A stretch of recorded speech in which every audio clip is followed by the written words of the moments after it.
जैसे कि हम लोग भूगोल क्लास 10 का स्टडी कर रहे हैं, ठीक है। उसमें फर्स्ट चैप्टर स्टार्ट किए थे संसाधन एवं उपयोग, भारत के संसाधन के बारे में हम लोग जाने थे। और उसी पार्ट में हम लोग आज स्टार्ट कर चुके हैं, एक वीडियो बना चुके हैं हम, वन एवं वन प्राणी संसाधन, ठीक है। उसमें उसका सेकंड पार्ट का वीडियो आज हम फिर से बना रहे हैं, जहाँ से हम लोग यहाँ से स्टार्ट करने वाले हैं। अब इसमें हम लोग पढ़ चुके हैं, यहाँ पर सारा चीज़ पढ़े थे कि कौन कौन सा राज्य में कौन कौन सा राष्ट्रीय उद्यान है, ठीक है। उसके बाद आज हम लोग यहाँ से स्टार्ट करेंगे। इसमें क्या है, भारत सरकार के पर्यावरण एवं वन मंत्रालय के वार्षिक रिपोर्ट जो आता है उसके बारे में दिया 2004 और 2005 के अनुसार राष्ट्रीय उद्यान विहार, ये बिहार नहीं है, विहार है, ठीक है, एवं जैवमंडलों की सूची तालिका 2 में अभी हम लोग ऊपर में देखे थे, ठीक है। प्रमुख राष्ट्रीय उद्यानों विहारों एवं जैवमंडल क्षेत्र को दर्शाया गया है, ठीक है। उसके बारे में हम लोग देख लिए। अब यहाँ पे हम लोग को पढ़ना है प्रजनन केंद्र, ठीक है। प्रजनन मतलब क्या होता है, जन्म देना है, कुछ चीज़ को जो जन्म दिया जाता है उसी को हम लोग प्रजनन केंद्र बोलते हैं, प्रजनन बोलते हैं। अब प्रजनन केंद्र क्या होता है उसके बारे में जानेंगे। प्रतिकूल परिस्थितियों में जीवों का प्रजनन दर में कमी आई है, ठीक है। मतलब प्रतिकूल परिस्थितियों में आज के डेट में अगर बात करेंगे तो जीवों के प्रजनन दर में कमी आई है। ऐसा कई प्रजातियां हैं जिसकी प्रजनन दर कम होने के कारण संकटग्रस्त सूची में, हम लोग संकटग्रस्त सूची भी पढ़े थे, ठीक है। संकटग्रस्त सूची में रखा गया है, मतलब लुप्त होने की सूची में रखा गया, लुप्त हो रहा है धीरे धीरे वैसे प्रजाति को हम लोग संकटग्रस्त सूची बोलते हैं। इसलिए जीवों के लिए प्रजनन केंद्र की सुविधा विकसित होनी चाहिए। इसीलिए जीवों के प्रजनन केंद्र की एक सुविधा विकसित होनी चाहिए। हमारे देश के मध्य प्रदेश के पर्यावरण परिवर्तन के कारण घड़ियालों की संख्या में भारी कमी हुई है। अब यहाँ मध्य प्रदेश का बात कर रहा है कि मध्य प्रदेश में पर्यावरण परिवर्तन मतलब पर्यावरण में खराबी के कारण, ठीक है, घड़ियालों की संख्या क्या हुआ है, वहाँ पे घट गया है।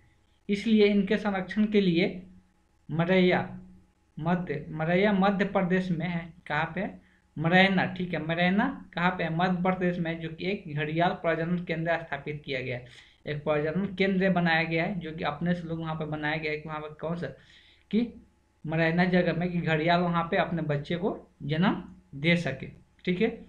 इसी प्रकार उड़ीसा के नंदनकानन में उजले बाघ का प्रजनन केंद्र स्थापित किया है। किसका, उजले बाघ का प्रजनन केंद्र बनाया गया है, कहाँ पे, उड़ीसा में नंदनकानन में, ठीक है।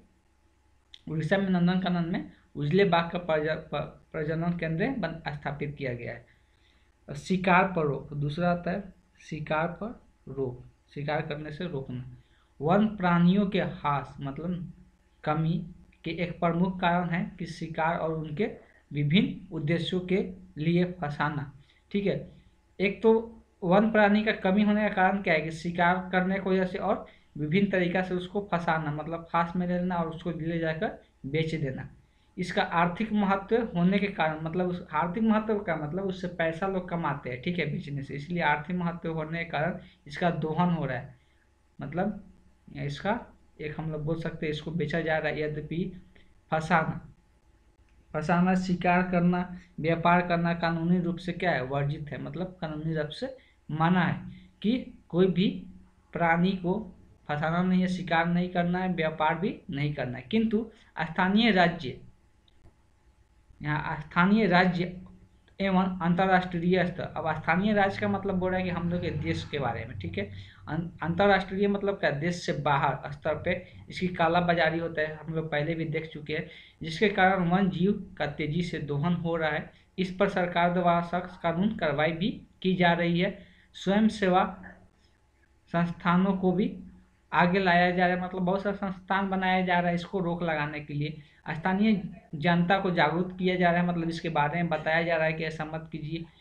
बिहार के दरभंगा जिले में, बिहार के दरभंगा जिला है एक कुशेश्वर स्थान अभयारण्य पक्षी विहार क्षेत्र बनाया गया है। ये बिहार नहीं विहार है, ठीक है, जिसका मतलब यहाँ पर संरक्षण बना दिया गया है, ठीक है, जीवों को रहने के लिए। एक अच्छा उदाहरण है जहाँ प्रवासी पक्षियाँ। प्रवासी पक्षियाँ किसको बोलते हैं? प्रवासी मतलब जो एक जगह से दूसरे जगह पक्षी हमेशा आते जाते रहते हैं, उसका फिक्स जगह नहीं रहता है कि यहाँ पे रहेगा, कभी यहाँ से वहाँ चला जाएगा, कभी वहाँ से वहाँ चला जाएगा, तो उसको हम लोग प्रवासी पक्षियाँ बोलते हैं। कि शिकार एवं व्यापार के रोकथाम के लिए स्थानीय नागरिकों के सहयोग से जन जागरण के कार्यक्रम चलाया गया है, ठीक है, उसको शिकार करने से रोकने के लिए एक नागरिकों के सहयोग से जन जागरण कार्यक्रम चलाया गया है। जिला प्रशासन के सहयोग से स्थानीय यूनेस्को क्लब द्वारा पक्षियों के शिकार पर प्रतिबंध लगाया गया है, ठीक है, जिसके अच्छे परिणाम प्राप्त हुए, जिससे हम लोग को अच्छा परिणाम मिला है, जिसका प्रशासन द्वारा इसके लिए यहाँ एक वॉच टावर का निर्माण किया गया, एक वॉच टावर बनाया गया है, जहाँ से हम लोग देख सकते हैं कि कोई भी शिकार तो नहीं कर रहा है ना पक्षियों का। अब आते हैं जय अपहरण, ठीक है, जय अपहरण की समस्या, ठीक है। अब इसके बारे में पढ़ते हैं कि जय का अपहरण क्यों होता है। जय अपहरण पहले हाई क्या उसके बारे में जान लेते हैं। प्राकृतिक जनित तथा करोड़ों वर्षों के विनाश के क्रिया में स्थापित आनुवंशिक गुणों में हेराफेरी को जय अपहरण कहते हैं। देखो, वांशिक गुण, ठीक है। अब होता क्या है कि वांशिक गुण हम लोग डिटेल में किस चीज में पढ़ना है? बायो क्लास में पढ़ना है, ठीक है, बायो में पढ़ना है, साइंस में पढ़ना है कि वांशिक गुण क्या होता है। वो हर एक का क्या होता है, कोई भी जीव रहता है उसका एक गुण होता है जो जीन हम लोग बोलते हैं, ठीक है। तो जीन का उसका जो, अब देखो, जिसका जैसा जीन रहेगा उसका जो चाइल्ड होगा, उसका जो बच्चा होगा, उसमें भी वैसा गुण आएगा। तो उसी का अपहरण कैसे किया जाता है उसके बारे में यहाँ पर समझाया गया है। इसको पढ़ते अच्छे से तो समझ में आ जाएगा। यह आधुनिक आनुवंशिक इंजीनियरिंग एवं जैव तकनीकी प्रतिफल है। मतलब एक आधुनिक इंजीनियरिंग इसको बना दिया गया है, ठीक है, तकनीकी जिसका प्रतिफल है। यह केवल अन्य वन्य प्राणियों के लिए गंभीर समस्या नहीं है, वरन संपूर्ण मानव समाज के लिए भी एक बड़ी एक समस्या बताया जा रहा है इसको।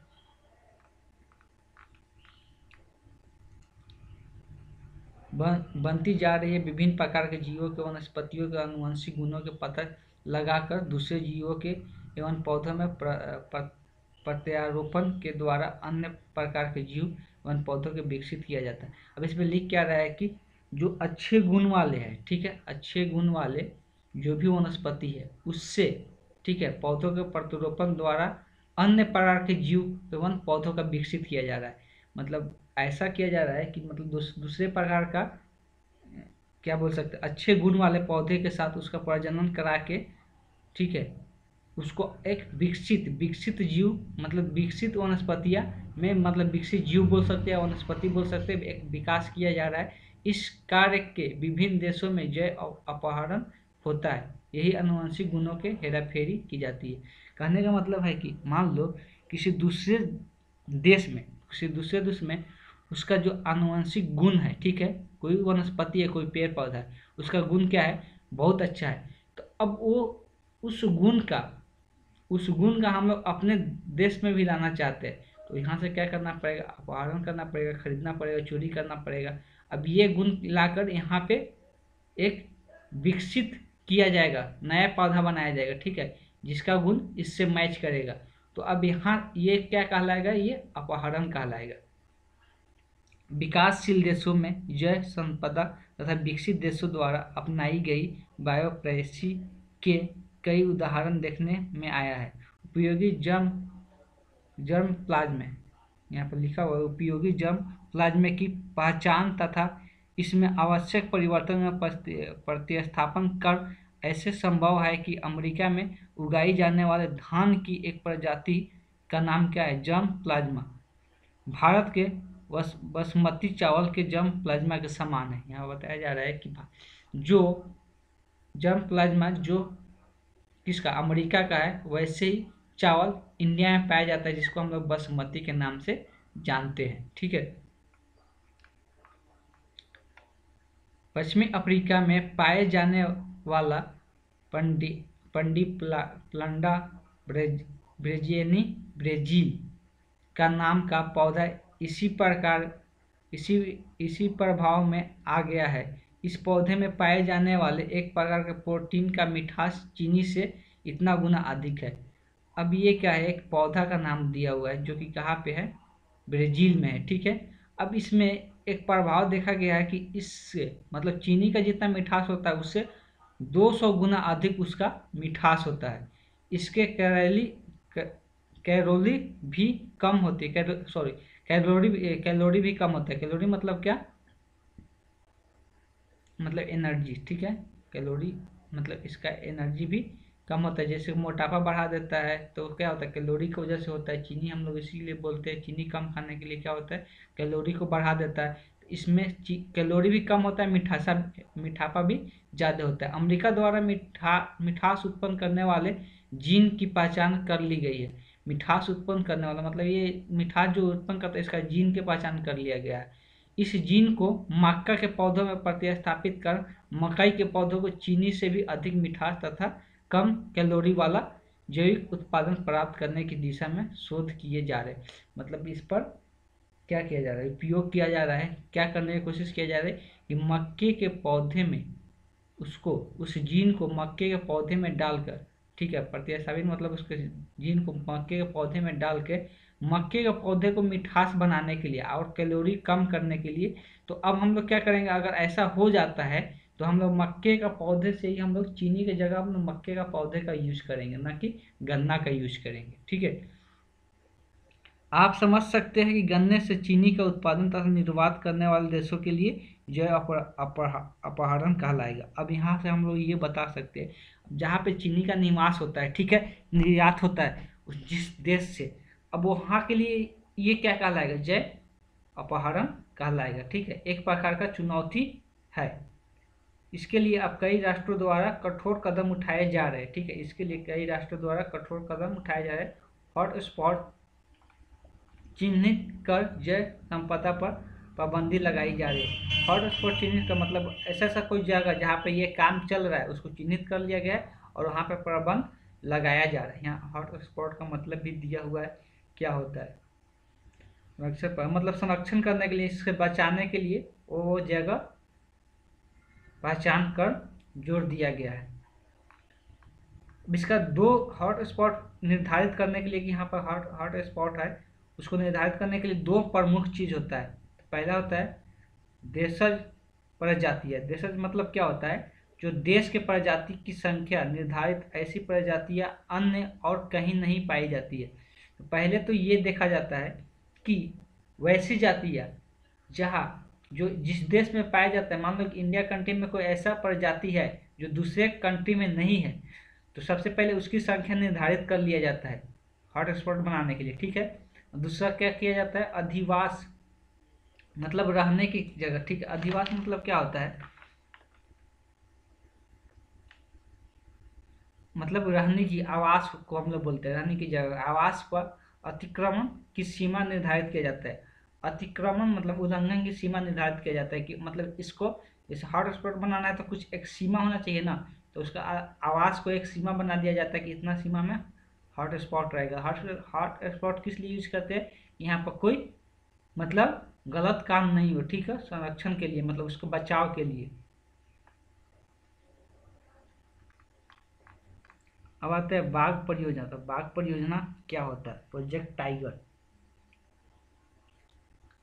यहाँ पे है वन जीवन संरचना में बाघ एक महत्वपूर्ण जंगली जाति है। हम लोग को पता है एक महत्वपूर्ण जंगली जाति है। 1973 में अधिकारियों ने पाया कि देश में 20वीं शताब्दी के आरंभ में बाघों की संख्या अनुमानित संख्या इतना से घटकर इतना हो गई। देखो 5500 था और घटकर कितना हो गया, 20वीं शताब्दी में 1827 रह गई। बाघों को मारकर उनको व्यापार के लिए चोरी करना, आवासीय स्थानों का सिकुड़ना मतलब कम होना, अब बाघ क्यों खत्म हो रहा है? एक तो बाघ को मार कर खत्म कर दिया जा रहा है, चोरी कर लिया जा रहा है, आवासीय स्थान को मतलब क्या कम कर दिया जा रहा है, रहने की जगह को जंगल वगैरह काट देंगे तो क्या होगा, उसका रहने का जगह कम हो जाएगा। भोजन के लिए आवश्यक जंगली उपजातियों की संख्या कम होना। मान लो कि जो बाघ खाता है तो वो जो खाने वाला चीज़ है हिरन वगैरह वो सब भी कम हो जाएगा, तो बाघ भी कम हो जाएगा, बाघ मरने लगेगा, नहीं बचेगा। जनसंख्या में वृद्धि बाघों का घटती संख्या के मुख्य कारण है। जनसंख्या, जो लोगों की जनसंख्या बढ़ रहा है उससे भी बाघ की संख्या घट रहा है, इसलिए कि जंगल धीरे धीरे खत्म हो रहा है। बाघों का खाल का व्यापार भी होता है, इसीलिए उसका खाल जो होता है उसका व्यापार भी होता है। उसके हड्डियों का भी एक एशियाई देशों में परंपरागत औषधियों मतलब दवा वगैरह बनाने के लिए यूज किया जाता है। इसके कारण भी बाघ क्या हो रहा है, विलुप्त हो रहा है, होने के कगार पर, विलुप्त होने का कगार पे है। क्योंकि भारत और नेपाल की दुनिया की 2/3 बाघों को आवास उपलब्ध कराते हैं। भारत और नेपाल का अगर बात करेंगे तो ये 2/3 जो दुनिया में जितना भी जगह है उसका 2/3 भाग का आवास कहाँ पे होता है, भारत और नेपाल में। अतः देश की शिकार, चोरी, गैरकानूनी व्यापार वाले के मुख्य निशाने पर है। और भारत और ये देश मतलब जैसे कि भारत और नेपाल का बात करेंगे तो ये गैर कानूनी, यहाँ से चोरी भी होता है, शिकार भी होता है, गैर कानूनी व्यापार भी किया जाता है। मतलब रहने का संख्या तो ज़्यादा है यहाँ पे, लेकिन यहाँ से व्यापार भी होता है, चोरी भी होता है। ठीक है, अब यहाँ पर लिखा हुआ है, क्या आप जानते हैं कि कैमरून के बोरोरो जनजाति के लोग स्वयं शिकार करने के बदले शेरों द्वारा किए गए शिकार पर धावा बोलते हैं। कहने का मतलब ये है, जो यहाँ पर शेर शिकार करता है, जैसे शिकार किया शेर, उसके बाद लोग क्या करेगा कि वहाँ से शेर को बेला देगा और उस शिकार को अपने ले लेगा उसको। ठीक है, तो उसी को बोलते हैं, स्वयं शिकार नहीं करते, जो बाघ शिकार करते हैं उसी को वो लोग रख लेता है। शेरों की संख्या इससे भी क्या कम कम आती है। इस प्रकार के शिकार को हम लोग क्या बोलते हैं, क्लेप्टो पैरासाइटिज्म, ठीक है, कहते हैं। अब इसी सब को देखकर क्या आया, बाघ परियोजना आया। ठीक है, बाघ परियोजना विश्व के बेहतरीन वन जीव परियोजनाओं के से एक है। इसकी शुरुआत कब हुआ था? 1973 में हुई थी। शुरू में इसमें बहुत सफलता प्राप्त हुई, क्योंकि बाघों की संख्या घटकर इतना 1985 में 4002 था और 1989 में 4334 हो गई, परंतु 1993 में इसकी संख्या घटकर 3600 तक पहुंच गई। भारत में 37,761 वर्ग किलोमीटर पर फैली हुई 27 बाघ रिजर्व जो बाघ रिजर्व बनाया गया बाघों को रहने की जगह, वो कितना है भारत में?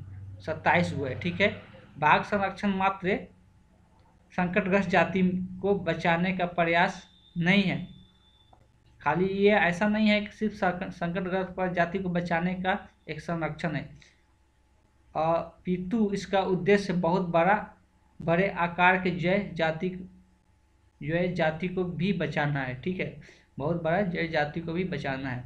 उत्तरांचल में कॉर्बेट राष्ट्रीय उद्यान, पश्चिमी बंगाल में सुंदरवन राष्ट्रीय उद्यान, मतलब जो बाघ को बचाने के लिए उद्यान जो बना है उसका नाम दिया हुआ है। कहाँ उत्तरांचल में है कॉर्बेट राष्ट्रीय उद्यान, और पश्चिम बंगाल में क्या है, सुंदरवन राष्ट्रीय उद्यान है। मध्य प्रदेश में क्या है, गढ़ राष्ट्रीय उद्यान है। राजस्थान में सरिस्का वन जीव पशु विहार। असम में मानव बाघ रिजर्व है। केरल में पेरियार बाघ रिजर्व है। ऐसे भारत में बाघ संरक्षण परियोजना का उदाहरण है। समुदाय और वन संरक्षण, ये क्या होता है इसके बारे में पढ़ते हैं। भारत में कुल क्षेत्रों में स्थानीय समुदाय सरकारी अधिकारियों के साथ मिलकर, स्थानीय समुदाय मतलब क्या, जो एक मान लो कि एक गांव में लोग रह रहे तो क्या कहलाएंगे, स्थानीय समुदाय कहेंगे, और सरकारियों के अधिकारियों के साथ मिलकर वन जीवों का आवास स्थल के संरक्षण में जुटे हैं। मतलब लोग भी इसमें लगे हुए, ऐसा नहीं सिर्फ सरकार ही कोशिश कर रहे हैं, सरकार का अधिकारी ही कोशिश कर रहे हैं, इसमें लोग भी जुटकर इसका संरक्षण कर रहे हैं। क्योंकि ये वन और वन वनस्पतियों के दीर्घकाल से इनकी आवश्यकताओं की पूर्ति हो रही है। मतलब हम लोग बात करेंगे पुराने काल से ही वन वनस्पतियों से ही दीर्घ काल से ही हम लोग का आपूर्ति हो रही है। सरिस्का बाघ रिजर्व में राजस्थान के गांव, मतलब राजस्थान के गांवों के लोग अन्य जीव संरक्षण अधिनियम के तहत वहां से खनन कार्य बंद करवाने के लिए संघर्षता है। मतलब वहाँ पर संघर्ष कर रहे हैं लोग वहाँ के आसपास के कि यहाँ से खनन का कार्य बंद कर दिया जाए। ठीक है, इन क्षेत्रों में तो लोग स्वयं वन जीव आवासियों की रक्षा कर रहे हैं।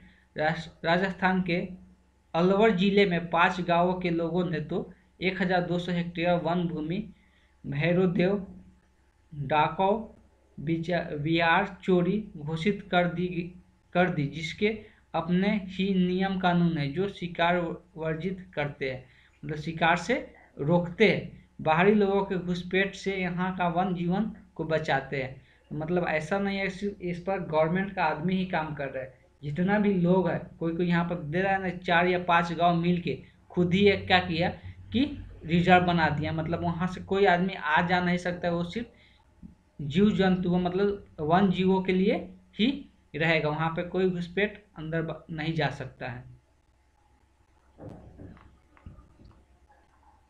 कुछ आदिवासी लोगों के बारे में बताया। आदिवासी किसको बोलते हैं? जो जंगलों में रहते हैं, ठीक है, उसको हम लोग आदिवासी बोलते हैं। आदिवासी लोग अपने आवश्यकताओं के लिए आसपास के परिवेश पर निर्भर करते हैं, मतलब आसपास में जो रहता है उसी पर वो लोग निर्भर रहते हैं खाने पीने के लिए। वह वन जीवों का आखेट मछली पकड़ना, ठीक है, आखेट मतलब शिकार होता है, ठीक है, वन जीवों का आखेट मतलब शिकार करते हैं हम, चाहे मछली पकड़ते हैं, जंगली फल कंद बीज प्राप्त करते हैं, सीमित मात्रा में कृषि साधन आदि से भी अपने भोजन की आवश्यकताओं की पूर्ति करते हैं। तो हम लोग आदिवासी के बारे में जाने के आदिवासी लोग कैसे जीते हैं, तो शिकार करके या मछली पकड़ के वो सब खाते पीते हैं, जंगली फल खाते हैं, कंद बीज जितना भी चीज़ होता है वो सब खाते रहते हैं। एक थोड़ा बहुत मात्रा में कृषि भी करते हैं, मतलब खेती वगैरह भी करते हैं, अपने भोजन की आवश्यकता को पूर्ति करते हैं। लेकिन आदिवासी, इसको हम लोग जनजाति भी बोलते हैं, आदिवासी को हम लोग जनजाति भी बोलते हैं, अपने क्षेत्र में पाए जाने वाले पेड़ पौधों और अन्य जीवों के भावनात्मक एवं आत्मीय लगाव होता है। लेकिन ये सब तो खाते पीते हैं, खेती भी करते हैं, तो लेकिन फिर भी इन लोगों का भावात्मक मतलब उसमें अपने दिल से, दिलो जान से वन जीवों से लगाव रखते हैं। ठीक है, शिकार करते हैं लेकिन लगाव रखते हैं। अपने परिवेश में पाए जाने वाले संसाधनों के संरक्षण प्रति ये अत्यंत सक्रिय तथा सचेत होते हैं। जितना भी इन लोग के आसपास संसाधन होता है, ऐसा नहीं है सिर्फ खत्म ही करते जाते हैं, उस पर सचेत भी रहते हैं, सक्रिय भी रहते हैं। अब कैसे, तो इसके बारे में दिया हुआ है। तो ये लोग क्या करते हैं ना, जब बीज के दिन आता है, जैसे जब बीज अंकुर होता है, जैसे बीज जब जमता है, कोई भी क्या होता है, बीज जब जमता है उस टाइम के मौसम में क्या करते हैं, वन क्षेत्र में जाना छोड़ देते हैं लोग, वन क्षेत्र में नहीं जाते। जब पालतू पशुओं का भी उसमें जंगल में जाने से रोकते हैं, नहीं जाने देते। जो लोग पाल के रखते हैं पशु को, उसको भी जंगल में नहीं जाने देते जब वो क्या होता है, बीज अंकुर होता है। तो प्रजनन काल में जब मादा जो होता है, प्रजनन जब बच्चे को जन्म देने वाले रहती है, उस टाइम में क्या करते हैं लोग, शिकार भी नहीं करता है, मादा का शिकार भी नहीं करता है लोग, वन संसाधनों का उपयोग चक्रीय पद्धति से करते हैं। ठीक है, मतलब एक चक्रीय एक चक्कर है, ठीक है, कि एक बार किए तो फिर इतना इतना इस टाइम में नहीं करना, इस टाइम में ये नहीं करना, इस टाइम में वो नहीं करना, मतलब बचा के रखना, ऐसा नहीं खत्म कर देना है वन को।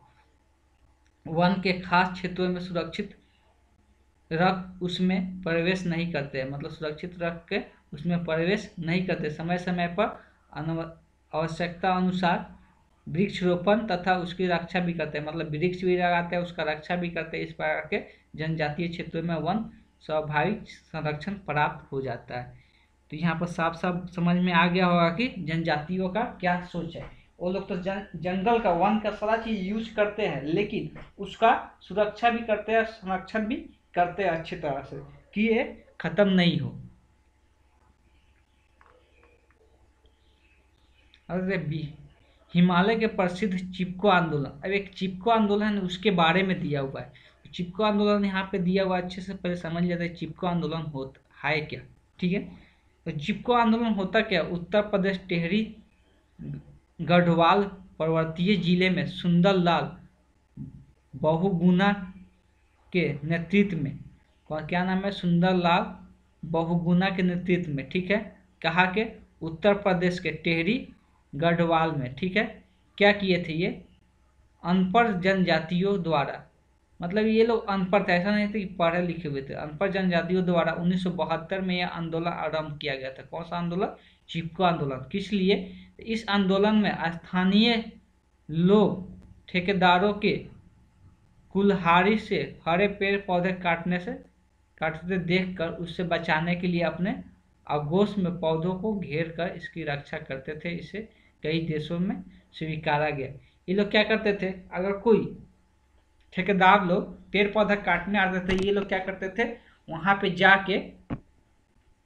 पे जाके उसको पेड़ को पकड़ के खड़े हो जाते थे। इसीलिए इसको चिपको आंदोलन नाम दिया गया। यहाँ पे जैसे डायग्राम में दिया गया है कैसे ये पेड़ को पकड़ के घेर कर खड़ी है कि इसको नहीं काटना है, इसीलिए इसको चिपको आंदोलन नाम दिया गया, मतलब पेड़ से चिपक के खड़ी है इसलिए। भारत में संयुक्त वन प्रबंधन क्षरित वनों का मतलब विनाश वनों का प्रबंधन एवं पूर्ण निर्माण में स्थानीय समुदाय की भूमिका का महत्व उजागर करते हैं। औपचारिक रूप से इन कार्यक्रमों की शुरुआत 1988 में हुई, जब उड़ीसा राज्य में संयुक्त वन प्रबंध का पहला प्रस्ताव पास किया गया। वन प्रबंध करने के लिए मतलब उसको बचाने के लिए, ठीक है। वन विभाग के अंतर्गत संयुक्त वन प्रबंध क्षरित वनों के बचाने के लिए कार्य किया गया। क्षरित वन क्या होता है? क्षरित मतलब ये कहने का मतलब ये है कि डैमेज जो मतलब लगभग खत्म हो चुका है उसको बचाने का काम किया जाता है। और इसमें गांव के स्तर पर संस्थाएं बनाई गई। हर एक गांव में एक संस्था बनाई गई इसको बचाने के लिए वन संरक्षण को, जिसमें ग्रामीण और वन विभाग के अधिकारी संयुक्त रूप से कार्य करते थे। ग्रामीण भी और वन विभाग के अधिकारी इसमें काम करते थे। भारत में जैन एवं बौद्ध धर्म, अब यहाँ पर दिया हुआ है कुछ जैन और बौद्ध धर्म जब शुरुआत हुआ था उसके बारे में दिया हुआ है। ये लोग भी क्या थे? अहिंसावादी थे, मतलब हिंसा नहीं करते थे। किसके प्रति? वन और वन जीवों के प्रति। इसलिए कि यहाँ पर कुछ कथन दिया हुआ है, हत्या वर्जित है। यहाँ पर लिखा गया था कि जैन धर्म के अनुसार बताया गया था कि बीज सूक्ष्म जीव की हत्या वर्जित है, अतः वन एवं वन प्राणियों के संरक्षण इनका काफी योगदान रहता है। महात्मा बुद्ध कब का बात है? तो 447 ईस्वी पूर्व, मतलब ईसा पूर्व मतलब याद है 447 के बाद अगर आएगा तो 486 आएगा, ठीक है, मतलब घटते हुए आता है, ये 0 तक आया हुआ था, ठीक है। तो महात्मा बुद्ध इतना मैं कहा था, क्या कहा था? पेड़ एक विशेष असीमित दयालु और उदार पूर्ण जीवधारी है जो अपने सतत पोषण के लिए कोई मांग नहीं करते, मतलब अपने के लिए कुछ भी मांग नहीं करते कि हमको ये चाहिए वो चाहिए, ठीक है। दान शीतलता पूर्वक अपने जीवन की क्रिया को भेंट करता है। यह सभी सभी की रक्षा करता है और स्वयं को कुल्हाड़ी चलाने वाले को भी छाया प्रदान करता है। कहने का मतलब जो काटता है इसको उसको भी छाया प्रदान करता है। ये किसके द्वारा कहा गया था? तो महात्मा बुद्ध के द्वारा। अब है वन जीवों के संरक्षण के लिए कानून प्रावधान। तो वन जीवों का संरक्षण करने के लिए, बचाने के लिए कानून का प्रावधान आया था, ठीक है। प्रावधान में सबसे पहला है अंतर्राष्ट्रीय नियम, ठीक है। मतलब अंतर्राष्ट्रीय नियम मतलब क्या कि जो पूरा वर्ल्ड के लिए था, पूरा विश्व के लिए जो नियम लगता है सब कंट्री पर ये लागू होता है। तो सबसे पहले ये नियम आया था। तो ये नियम कब आया था? क्या नाम है इसको दिया हुआ है, ठीक है। वन जीवों के संरक्षण के लिए 2 या 2 से अधिक राष्ट्र समूहों के द्वारा अंतर्राष्ट्रीय समझौता के अंतर्गत, मतलब इसमें 2 या 2 से अधिक राष्ट्र हो सकता है। कहने का मतलब 2 या 2 से अधिक कंट्री मिलकर इसको समझौता दिया था। उसके अंतर्गत नियम तथा कानून के प्रावधान बनाए गए थे। प्राकृतिक संसाधनों के संरक्षण पर 1968 में अफ्रीका कन्वेंशन अंतर्राष्ट्रीय महत्व के वेटलैंड्स का कन्वेंशन 1971। सबसे पहले किसका कन्वेंशन आया था? तो 1968 में अफ्रीका कन्वेंशन आया था, ठीक है। अंतर्राष्ट्रीय महत्व और वेटलैंड्स का कन्वेंशन कब आया था? 1971 में। विश्व प्राकृतिक संस्कृति संरोधन संरक्षण एवं रक्षा अधिनियम कब आया था? 1972 में। तो सिर्फ वर्ष याद रखना है कि ये सब संरक्षण नियम कब आया था, ठीक है। ये सब नियम अंतर्राष्ट्रीय नियम था, ठीक है। वन जीवों के संरक्षण को प्रयास किए जा रहे हैं। इस प्रकार के शक्ति के अनुपालन करके वन जीवों की रक्षा की जा सकती है। अब ये सब तो हो गया अंतर्राष्ट्रीय नियम, ठीक है। अब राष्ट्रीय नियम क्या आया था उसके बारे में देख लेते हैं। तो राष्ट्रीय नियम के बारे में दिया है कि भारत विश्व के उन देशों में से है जिसमें पर्यावरण और वन जीवों की रक्षा के प्रावधान संविधान में किया गया। संविधान के बारे में जब हम लोग पॉलिटिकल साइंस पढ़ेंगे, ठीक है, पॉलिटिकल साइंस जो होता है उसके बारे में पढ़ेंगे, संविधान के बारे में पढ़ेंगे, तो उसमें हम लोग इसका जानकारी होगा। तो यहाँ पर दिया संविधान की धारा 21 मतलब 21 के अंतर्गत अनुच्छेद 47, 48 और 51A के वन जीवों और प्राकृतिक संसाधनों का संरक्षण के नियम दिया हुआ है, ठीक है। तो इसके बारे में हम लोग को संविधान में दिया हुआ है। संविधान हम लोग का बना था, ये हम लोग पढ़ना है डिटेल में, पॉलिटिकल साइंस में पढ़ेंगे, ठीक है। संविधान कब बना था, इसमें क्या क्या है, कौन कौन सा धारा है, कौन कौन सा धारा के अंतर्गत कौन सा अनुच्छेद तक आता है, सब चीज़ डिटेल में पढ़ना है, ठीक है। वर्ष 1952 में भारतीय वन जीव board, Indian wild life board के गठन के बाद अब ये पूछ सकता है कि 1952 जैसे भारतीय वन जीव बोर्ड का गठन कब हुआ था? तो वर्ष 1952 में। जीवों के संरक्षण के प्रति सरकार का रूप गंभीर हुआ है, ठीक है। प्रांतीय स्तर पर भी वन जीव बोर्ड का गठन किया गया है। प्रांतीय मतलब क्या होता है? स्थानीय स्तर पर, मतलब हर एक राज्य का स्तर पर।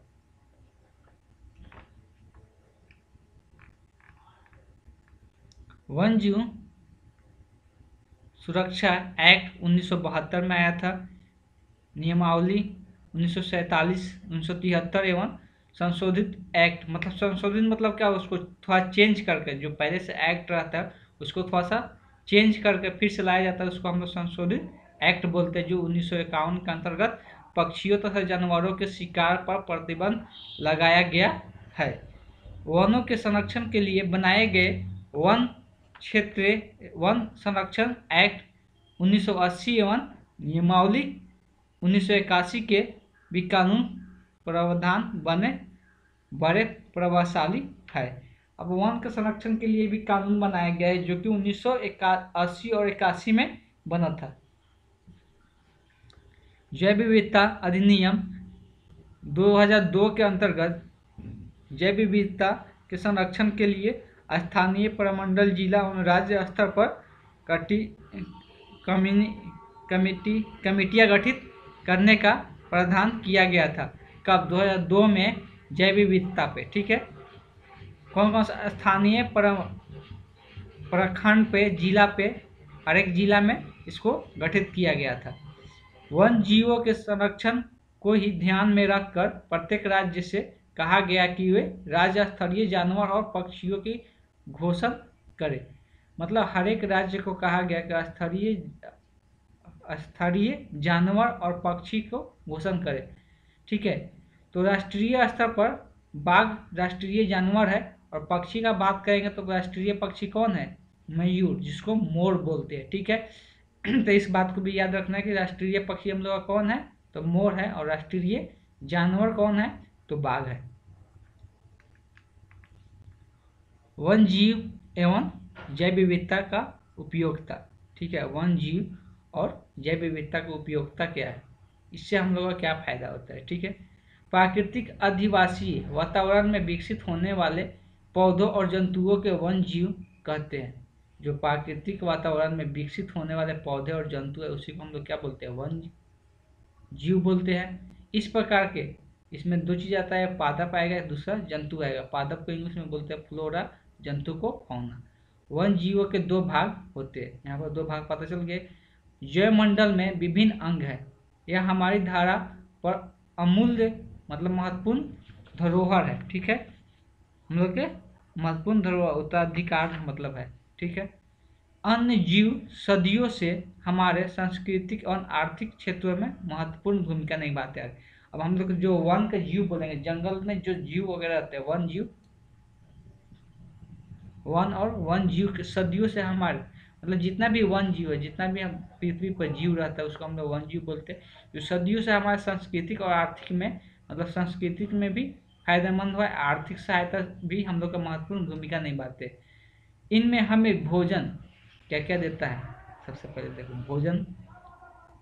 भोजन, वस्त्र के लिए रेशे, खाल का भी रेशा मतलब रस्सी का काम देता है, रेशम का रस्सी आता है। आवास, रहने का आदि सामग्री एवं अन्य उत्पादन प्राप्त कराते हैं। इनकी चहक और महक हमारे जीवन में स्फूर्ति प्रदान करती है। अब स्फूर्ति मतलब क्या होता है, तो इसका मतलब होता है एनर्जी, ठीक है, ऊर्जा प्रदान कराती है। परिस्थितिकी के लिए श्रृंगार के समान है, मतलब क्या, परिस्थितिकी मतलब क्या होता है, इकोलॉजी के लिए एक श्रृंगार का समान है, मतलब सजावट का समान है। भारत में इन्हें सदैव आदर भाव एवं पूज्य समझा जाता है, मतलब इसको आदर दिया जाता है, भाव या पूजा जाता है। मनुष्यों के लिए प्रेरणा का स्रोत है, मनुष्य मतलब क्या, मानव के लिए प्रेरणा का स्रोत है।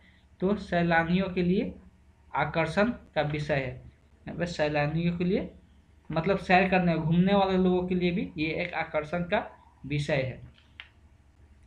अब इसमें सबसे पहले पढ़ना है पादप के बारे में, कि पादप हम लोग के लिए कैसे एक संसाधन के लिए यूज होता है। तो हमारे देश में जलवायु विषम है, मतलब अलग अलग है। हमारे देश का जो जलवायु है वो क्या है, सब जगह अलग अलग है।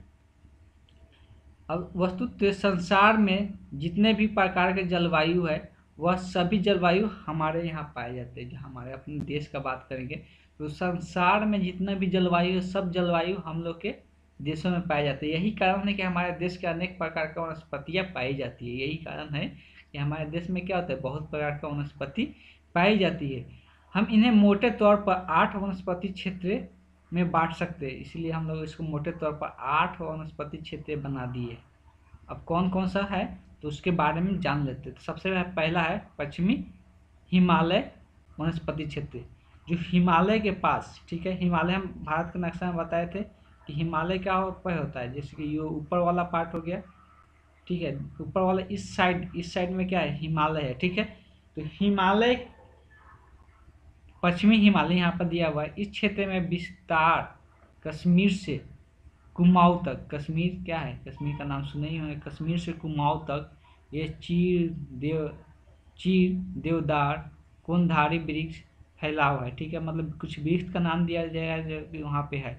ऊंचाई के साथ साथ वृक्षों के प्रजातियों में भी परिवर्तन देखने को मिलता है। ऊंचाई के जैसे जैसे ऊंचा पे जाएंगे वैसे वैसे वृक्षों के अलग अलग प्रकार देखने को मिलेंगे। जैसे कि यहाँ पर दिया 4750 मीटर अगर ऊंची जाएंगे तो वहाँ पर क्या मिलेगा, अल्पाइन वनों का विस्तार मिलता है।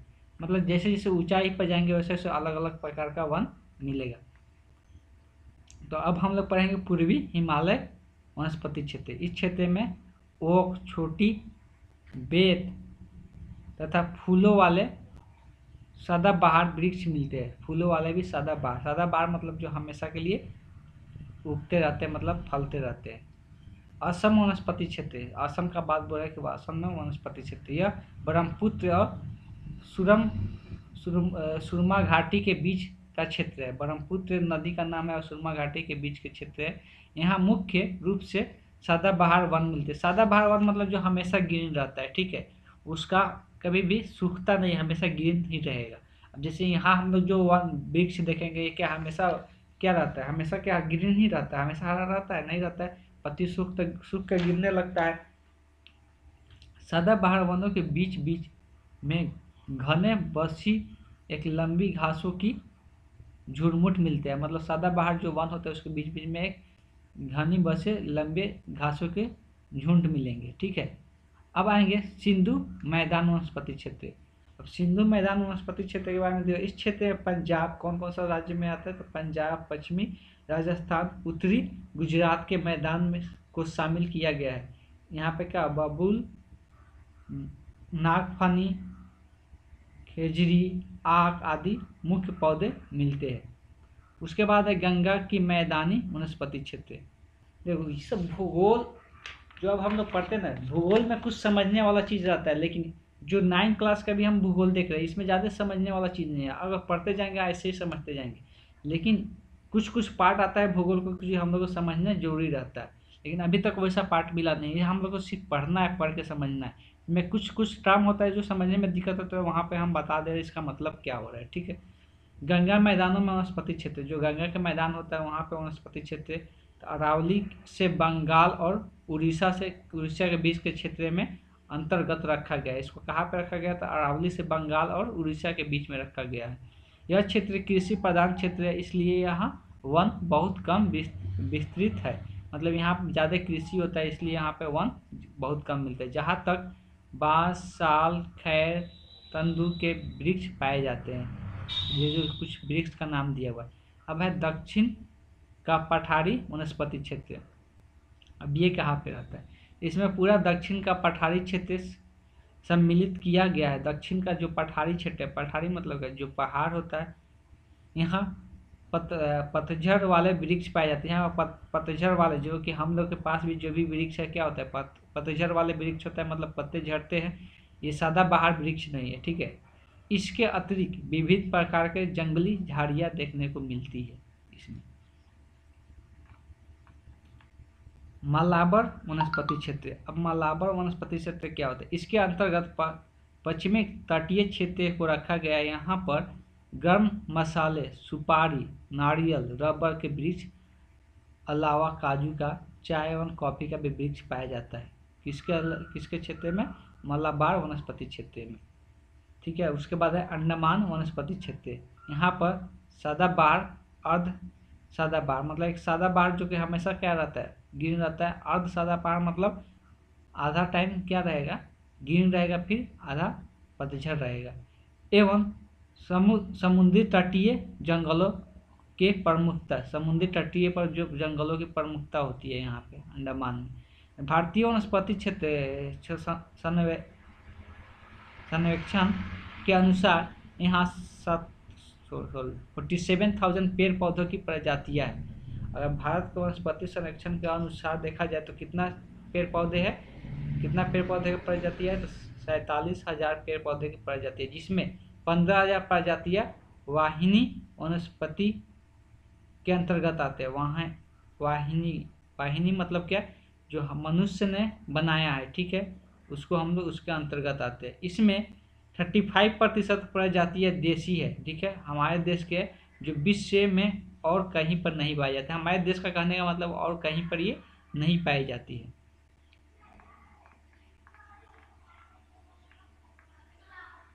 उसके बाद है जंतु के बारे में फौना।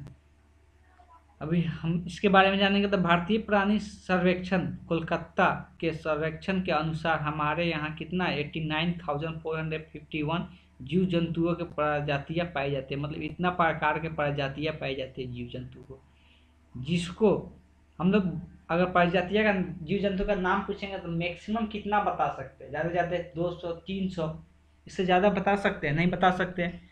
लेकिन यहाँ पर लिस्ट कितना दिया हुआ है, 89,451। अब देखो उसको अलग अलग पार्ट में रखा गया है। जैसे अदैजीव, इसका इतना प्रजाति है।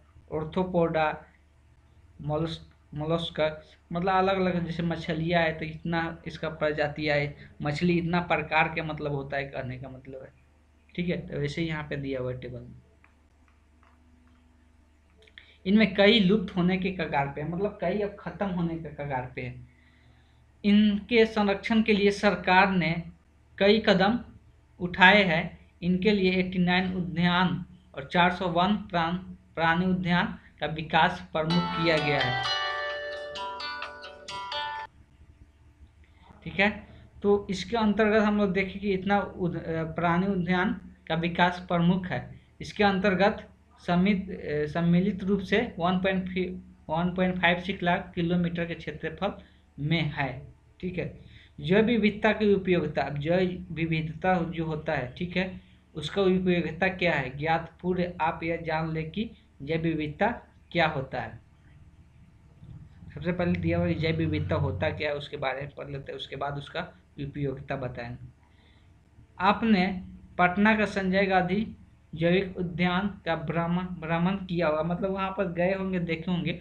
वहाँ एक और धन्वंतरी पार्क में छोटे छोटे विभिन्न प्रकार के औषधीय पौधे को देखा होगा, मतलब अलग अलग प्रकार के धन्वंतरी पार्क है जो वहाँ पर अलग अलग प्रकार के पौधे को देखे होंगे, औषधीय पौधे को देखे होंगे जिससे दवा बनता है। दूसरी ओर बड़े बड़े विभिन्न प्रकार के वृक्ष भी इसी वनों के उछलते कूदते बंदरों का आवास भी देखे होंगे। मतलब गंडा मगरमच्छ को देखकर आनंदित हुए होंगे। छोटी बड़ी सुंदर पक्षियों का चहचहाट सुनकर विभाग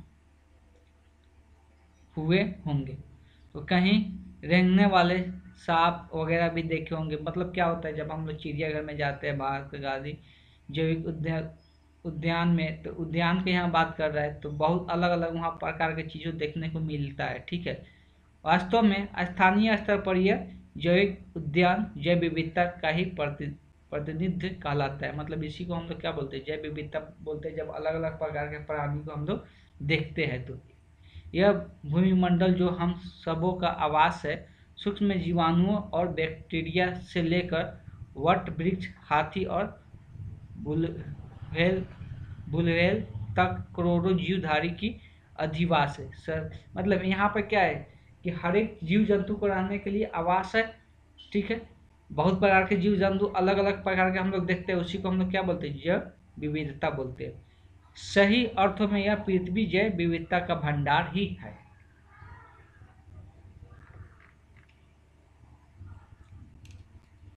उसके बाद है विगत 2050 वर्षों जीव विज्ञानी जीवों एवं पादपों को पहचान एवं नामों को पता लगाने में प्रयास कर रहे हैं। मतलब 250 वर्षों से पहले से विज्ञानी क्या कर रहे हैं कि जितना भी जीव है उसके सब नामों का पता लगाने के प्रयास कर रहे हैं। उसके बाद है हमारे वैज्ञानिकों ने तो कई हजार वर्ष पूर्व ही जंतुओं एवं पेड़ पौधों पर शोध करना शुरू कर चुके थे।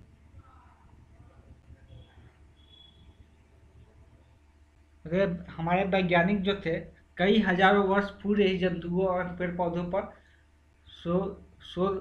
शोध करने की इसकी सूची तैयार करने का नाम और प्रजातियों खोज में लग गए थे। प्रथम शताब्दी में मतलब फर्स्ट स्टार्ट जब हुआ था हम लोग का वर्ष, उसी टाइम का यहाँ पर बात बोल रहा।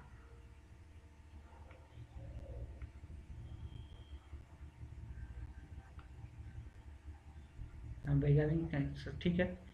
प्रथम शताब्दी आयुर्वेद के जनक चरक संहिता में 200 प्रकार के पशु एवं 340 प्रकार के पौधों का उल्लेख किया था। मतलब पहले ही प्रथम शताब्दी में ही 200 प्रकार के पशु के बारे में बता दिया गया था, 340 प्रकार के पौधों के बारे में उल्लेख किया गया था। 18वीं शताब्दी में, अब 18वीं शताब्दी का बात हो रहा है। 18वीं शताब्दी का मतलब क्या, 1701 से लेके 1800 ईस्वी के बीच का जो साल रहा। स्वीडन के वैज्ञानिक कैरोल्स लिनाइडेस ने लगभग 59,000 प्रकार के पौधे तथा 42,000 प्रकार के पशुओं का पहचान की थी। ठीक है। कब, 18वीं शताब्दी में। अब तक 18 लाख प्रजातियों का नामकरण किया जा चुका है, नाम दिया जा चुका है। कितना प्रजाति, 18 लाख प्रजाति। इनमें 10 लाख से अधिक पशु है। इनमें क्या है, 10 लाख से अधिक पशु है और 7 लाख पौधे की प्रजाति है। ठीक है।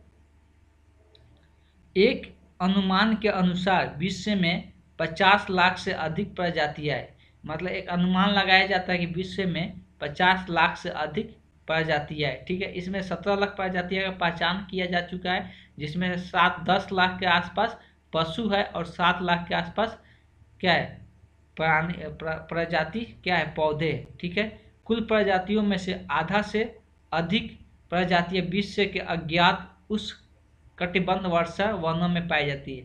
तो बोला जा रहा है कुछ प्रजातियों में से आधा कहाँ पे पाया जाता है, तो उष्ण कटिबंध वर्षा वनों में पाई जाती है। अब उष्ण कटिबंध वर्षा वन किसको बोलते हैं, जहाँ पे उष्ण कटिबंध वर्षा वन किसको बोलते हैं, जहाँ पे वैसा वन जहाँ पे बारिश हमेशा होते रहता है उसको हम लोग उष्ण कटिबंध वर्षा वन बोलते हैं। जबकि वर्षा वन विश्व के स्थलीय भूभाग का 8% से भी कम क्षेत्रफल है।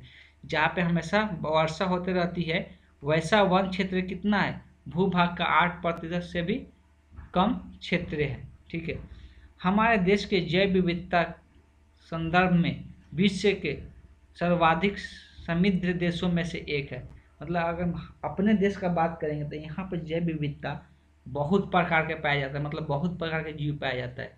तो समृद्ध मतलब एक महत्वपूर्ण देश हम लोग का देश माना जाता है जो विश्व में 12 विशाल जैविक विविधता वाले देश माने जाते हैं। मतलब 12 में से अगर 12 देश का बात करेंगे जैव विविधता के बारे में तो उसमें इंडिया का नाम आता है, उसी के बारे में यहाँ पर दिया हुआ है। यहाँ विश्व का सारी जैव उप जातियों का 8% संख्या लगभग 16 लाख पाई जाती है। मतलब अगर पूरा विश्व का बात करेंगे 100 में से यहाँ पे 8% भारत में पाया जाता है। 100% में से 8% भारत में प्रजातियाँ पाई जाती है, जिसका लगभग संख्या होता है 16 लाख के आसपास। अब यहाँ पर दिया हुआ है कुछ फैक्ट दिया हुआ है कि आप जानते हैं विश्व की 1 लाख कीट पतंगों की जातियों में से 60,000 प्रजातियाँ कहाँ पे पाया जाता है। मतलब 1 लाख में से 60,000 भारत में ही पाया जाता है और 1400 मछलियाँ प्रजातियों में से भारत में 1693 प्रजाति भारत में पाया जाता है। वैसे 20,000 पक्षियों की प्रजातियों में से लगभग 1200 भारत में पाई जाती है और 4,000 स्तनपायी जीवों में 10% भारत में पाई जाती है। मतलब टोटल जो विश्व में पाया जाता है उसमें से भारत में कितना पाया जाता है उसका मान दिया हुआ है। पादप बहुल देशों में भारत का 10वां स्थान है। जो पादप बहुल देश है मतलब जिसमें जहाँ पर पेड़ पौधे पाया जाता है उसमें अगर देखा जाए तो भारत में 10वां स्थान है। भारत के एक महत्वपूर्ण वोलियम सेंटर ऑफ डाइवर्सिटी ठीक है जहाँ 167 महत्वपूर्ण दृश्य पादप प्रजातियाँ है। ठीक है, यहाँ पर दिखाया गया कितना महत्वपूर्ण पादप प्रजातियाँ पाया जाता है। कहाँ पे, वेरिएशन सेंटर ऑफ डाइवर्सिटी। चावल, गन्ना, जूट, आम, नींबू, केला, बाजरा फलों का उद्देश्य भारत में हुआ है। ये सब कहाँ से प्राप्त हुआ है, तो चावल भी भारत से आया है, गन्ना भी भारत से आया है, जूट भी भारत से आया है, आम, नींबू, केला ये सब कहाँ से है, सबसे पहले उद्देश्य कहाँ पे हुआ है, भारत में हुआ है। अब आते हैं जैव विविधता के संदर्भ में अभी भी हमारा ज्ञान बहुत कम है। जैव विविधता के संदर्भ में अभी भी हम लोग का ज्ञान बहुत कम है। भूमंडल पर पेड़ पौधे एवं जीव जंतु के जातियों प्रजातियों उपजातियों की संख्या से कहीं अधिक होने वाली संभावनाएं हैं। मतलब हम लोग संभावना लगा रहे हैं कि बहुत ज़्यादा प्रजातियाँ मिल सकती, जातियाँ मिल सकती, उपजातियाँ मिल सकती। आपको यह जानकर आश्चर्य होगा कि प्रत्येक वर्ष 10,000 नवीन मतलब नया प्रजातियाँ की हो रही है। मतलब नया प्रजातियाँ आ रहा है, प्रत्येक साल 10,000 नया प्रजाति आ रही है। अब यहाँ पर कुछ फैक्ट दिया हुआ है कि आप जानते हैं हमारे भूमंडल पर अधिवास करने वाले प्रजातियाँ का सही पता नहीं है। मतलब हम लोग भूमंडल पर जो प्रजातियाँ आवास कर रहे हैं ठीक है उसका भी हम लोग सही पता नहीं है। एक अनुमान के अनुसार हम लोग संख्या उसका बताते हैं। विश्व में सबसे अधिक कीड़े मकोड़े और अति सूक्ष्म जीवों की है। मतलब अगर हम लोग जीव जंतु का बात करेंगे सबसे ज़्यादा कौन सा पाया जाता है, सबसे ज़्यादा कीड़े मकोड़े पाए जाते हैं। ठीक है, हम खुली आंखों से जिसको नहीं देख सकते अति सूक्ष्म में।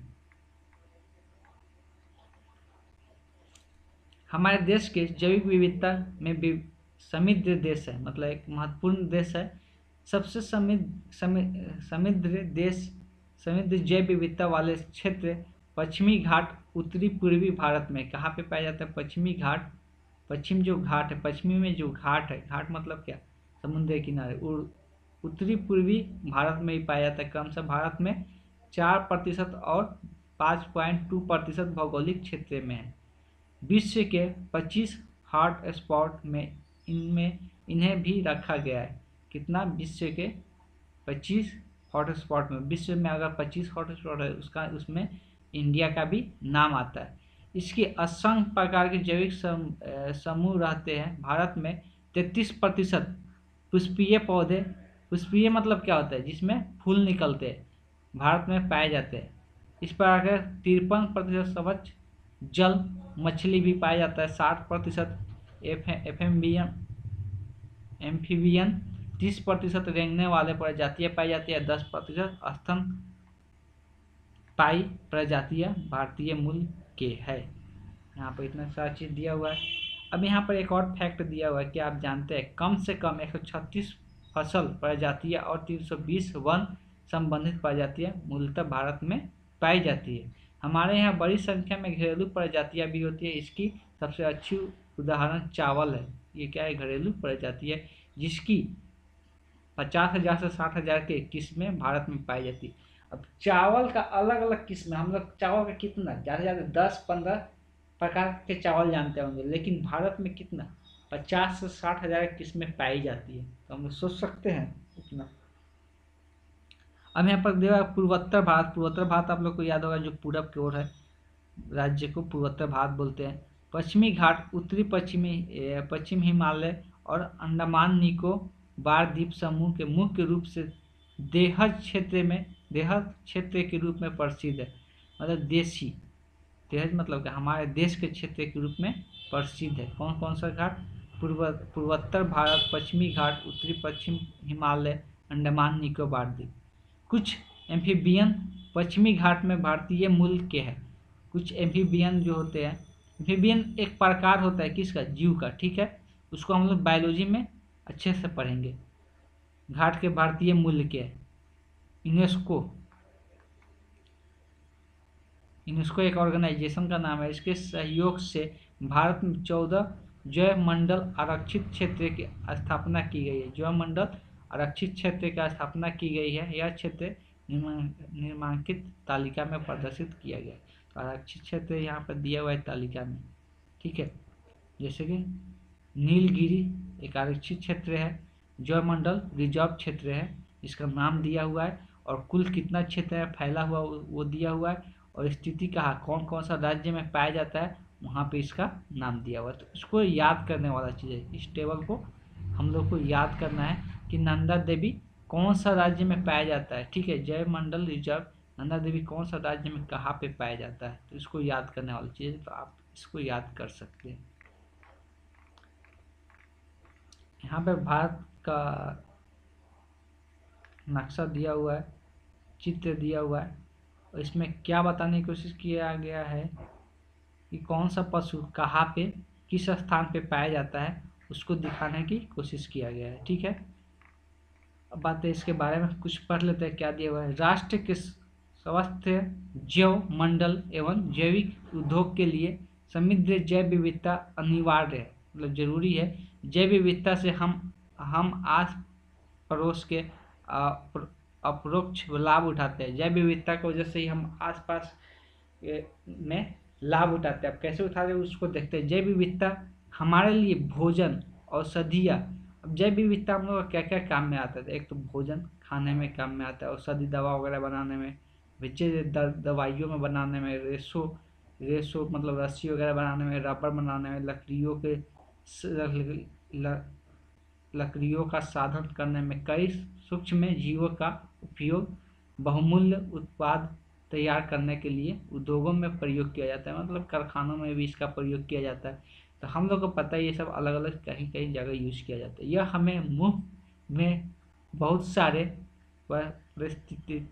पारिस्थितिकीय सेवा प्रदान करता है। ठीक है, मतलब फ्री में सेवा प्रदान करता है। जैव विविधता की मुख्य उपयोगिता निम्नलिखित है। सबसे पहले यहाँ पर दिया हुआ आधुनिक कृषि 3 प्रकार के जैव विविधता का उपयोग करता है। जो आधुनिक कृषि होता है, ठीक है, खेती वगैरह होता है, 3 प्रकार के जैव विविधता का उपयोग किया जाता है। कौन सा? नवीन फसल के साधन के रूप में, मतलब नए फसल के साधन के रूप में उसका प्रयोग किया जाता है, नया नया प्रकार के फसल बोने के लिए, अच्छे प्रकार के नस्ल के लिए। अच्छे, अब देखो होता क्या है कि हम लोग क्या चाहते हैं कि फसल कोई ऐसा बीज डाले जिसका नस्ल अच्छा हो। कहने का मतलब जैसे धान का पहले बीज आया था, धान का एक बीज से पहले, एक बीज से क्या हुआ था, बहुत सारा, जैसे कि हम एक ही बीज बोएंगे उससे क्या होगा, बहुत सारा फैल जाएगा। तो ये क्या है, एक नस्ल बहुत अच्छा था, मतलब ये नस्ल धान का बहुत नस्ल अच्छा आया हुआ था। तो वैसे ही यहाँ पर दिया हुआ है कि अच्छे प्रकार के नस्ल के लिए सामग्री के रूप में यूज किया जाता है। नए जैव विनाश परि पीड़ानाशी के रूप में यूज किया जाता है। मतलब जैव विनाश करने के लिए, जो भी मतलब छोटा मोटा कीड़ा मकोड़ा की वजह से जो खेती अच्छा नहीं हो पाता है उसको विनाश करने के लिए कीड़ानाशी के रूप में यूज किया जाता है जैव विविधता का।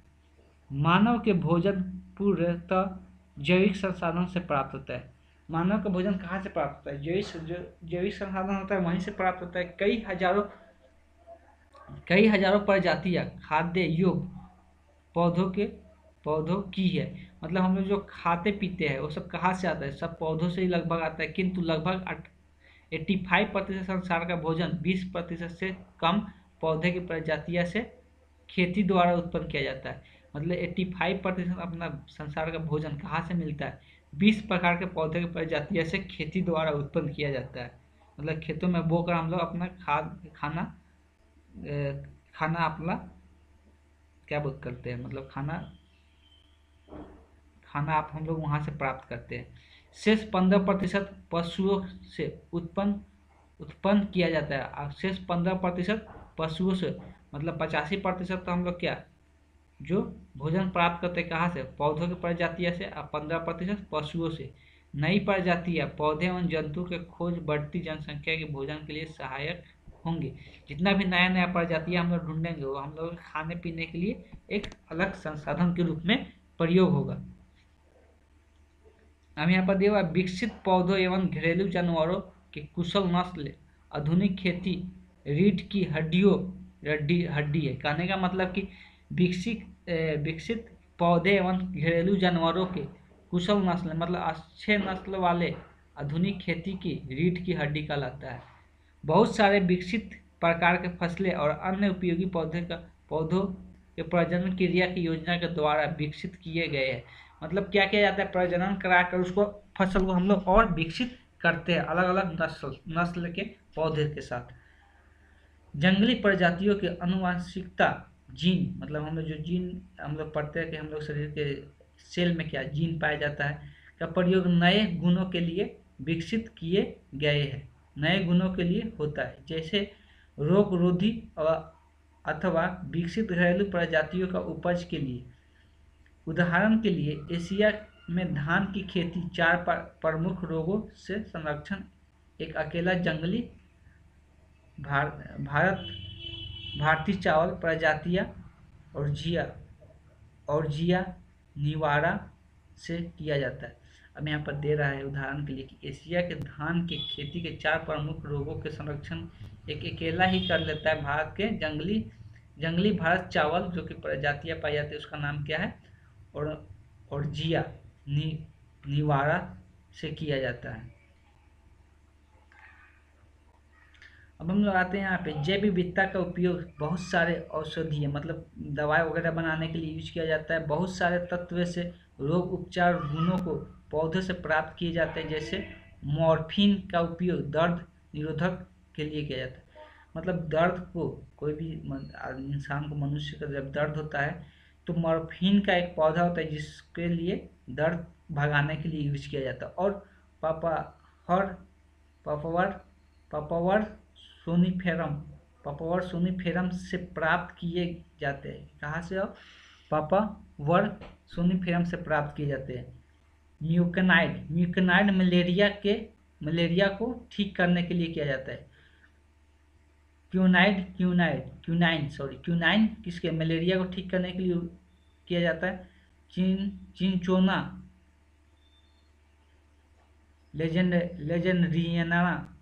लेजेंडरियाना से प्राप्त किया जाता है। टेक्सोल कैंसर रोधी औषधि है।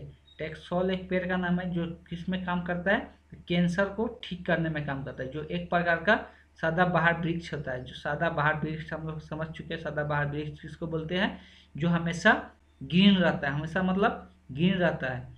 छाल टेक्सर, टेक्सर का जो टेक्सस का जो छाल होता है, बैक्टेका एवं टी टेक्सस बैक्टोटा एवं टी ब्रेफियोलिया से प्राप्त किया जाता है।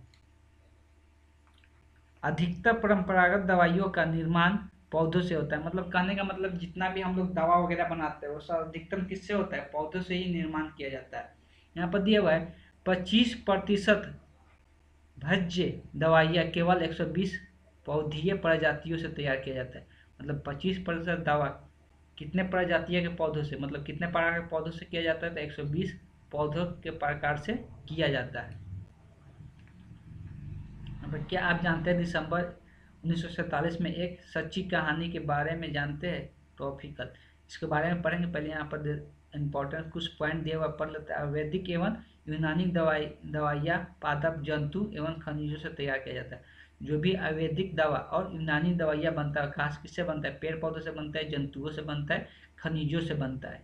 ठीक है, खनिजों जमीन के अंदर से निकाला जाता है।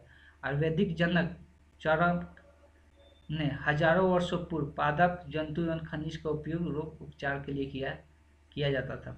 मतलब हजारों वर्ष पहले से ही पादप जंतु और खनिज का उपयोग किया जाता था आयुर्वेदिक जनक रोग को ठीक करने के लिए। ठीक है, नीचे 3 नाम दिया। आयुर्वेदिक भारतीय इलाज पद्धति है और विश्व की प्राचीन पद्धतियों में से एक है। मतलब क्या है, महत्वपूर्ण है। कहने का मतलब क्या है कि महत्वपूर्ण है।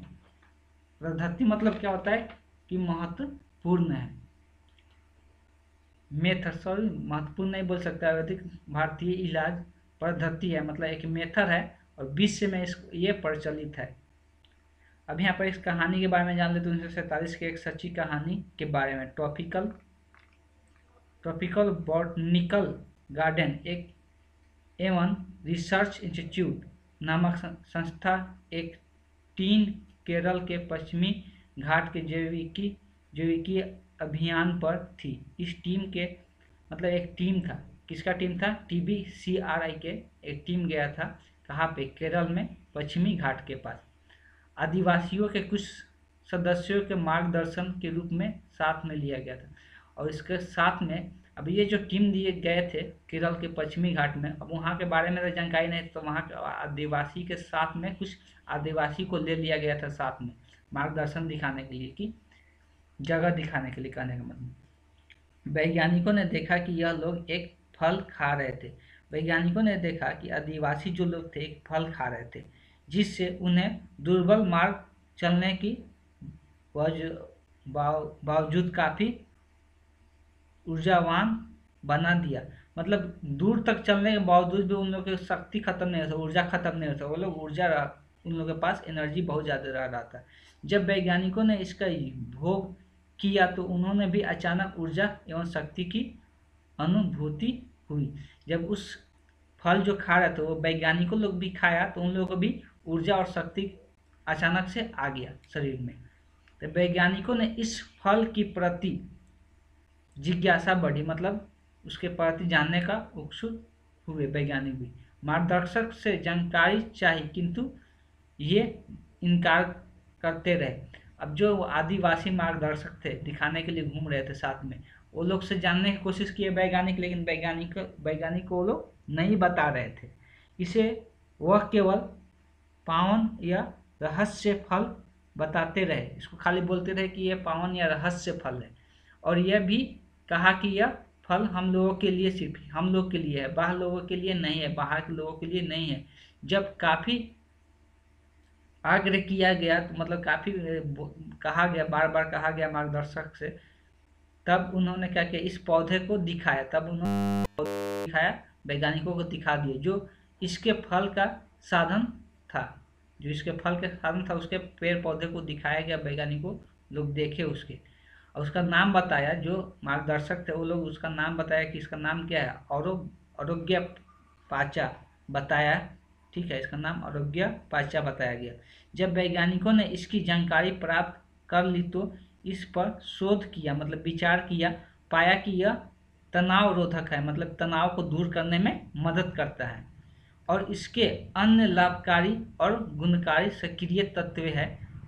आरोग्य पाचा एवं अन्य 3 औषधीय पौधों को मिश्रण से एक औषधि तैयार किया, और इसमें क्या किया गया, आरोग्य पाचा में 3 प्रकार के और औषधि पौधे का मिश्रण मिलाया गया और एक नया औषधि तैयार किया गया, जिसका नाम क्या दिया गया, जीवानी दिया गया। ने इसे बनाने के लिए प्राइवेट कंपनी आयुर्वेद फार्मेसी को दे दिया। इसको बनाने के लिए किसको, एक प्राइवेट कंपनी को दे दिया गया, जो कि प्राइवेट कंपनी आयुर्वेद है, ठीक है, इसका नाम। इसके लिए कितना, 10 लाख रुपए पंजीय शुल्क लिया और 2% रॉयल्टी तय हुई। इस प्रकार की कानी समुदाय ने इससे आधी रॉयल्टी प्राप्त कर अपने समुदाय के कल्याण हेतु ट्रस्ट स्थापित किया। अब देखो इससे क्या हुआ कि इतना रुपए पंजीयन का शुल्क लिया और 2% रॉयल्टी कौन ले लिया, समुदाय, कौन, कानी समुदाय वाले ने इसका 2% रॉयल्टी ले लिया। इससे 2% रॉयल्टी लेने से इसको इतना मुनाफा हो गया कि ये क्या किए, कल्याण, मतलब समुदाय के कल्याण हेतु ट्रस्ट स्थापित कर दिया, अपने समुदाय के कल्याण के लिए। देखने आपने पौधे के कितना कमाल किया, मतलब एक पौधे कितना कमाल किया, कहने का मतलब एक पौधे की वजह से कितना मुनाफा आया, इसके बारे में यहाँ पर लिखा हुआ है। लास्ट में यहाँ पर क्रियाकलाप दिया हुआ है, इसको करने की जरूरत नहीं है, ठीक है। तो अब यहाँ पर ये चैप्टर समाप्त होता है। Thank you for watching.